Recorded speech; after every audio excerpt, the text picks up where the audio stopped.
কথা সিরিয়াল আজকে পর্বে আমরা সবাই দেখতে পাবো অমিত বলে আমি আসলে তোকে দেখছিলাম, তুই আমাকে কত সময় লাগে চিনতে। তখন অগ্নি বলে তুই যদি ফটোটা সোশ্যাল মিডিয়ায় পোস্ট না করতি তাহলে তো আমি তোকে চিনতেই পারতাম না। এইদিকে ম্যান্ডি মিথ্যে সাক্ষী সাজিয়ে যারা গুহ ফার্মের টনিক খেয়ে অন্ধ হয়ে গেছে তাদের হয়ে মামলা করার জন্য উকিলকে পয়সা দেয়। হঠাৎ করে কথার ডান চোখ লাফাচ্ছে, সে কিছুতেই প্রমিতকে বিশ্বাস করতে পারে না। পরের দিন সকালে যখন গুহ ফার্মাকে নিয়ে উল্টোপাল্টা কথা বলা হয় দাদু ভাইয়ের তো মনই ভেঙে যায়। আর ঠিক তখনই কোর্ট থেকে একটা চিঠি আসে, আর চিঠিটা পড়ে অগ্নি সবাইকে বলতে থাকে আমাদের কালকেই কোর্টে হাজিরা দিতে হবে। দাদু ভাই যখন কোনো উকিল খুঁজে পায় না তখনই কথার মাথায় একটা বুদ্ধি আসে, আমাদের পিয়া যদি এই কেসটা লড়ে তখনই সবাই পিয়াকে কনগ্রেস বলতে শুরু করে। তখন পিয়া বলে আমি তো কোনোদিন প্র্যাকটিস করিনি।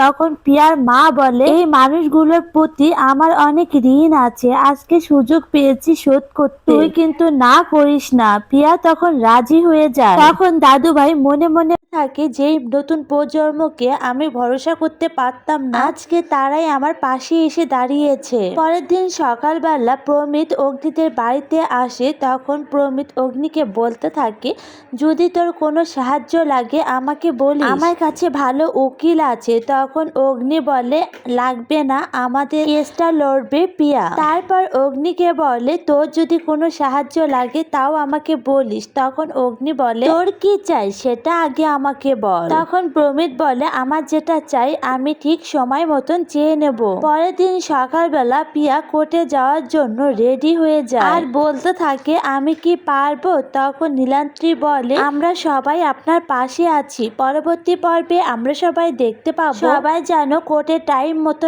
না পৌঁছায় সেই জন্য প্রমিত কিছু গুন্ডা পাঠায় যাতে সবাইকে বিরক্ত করার জন্য।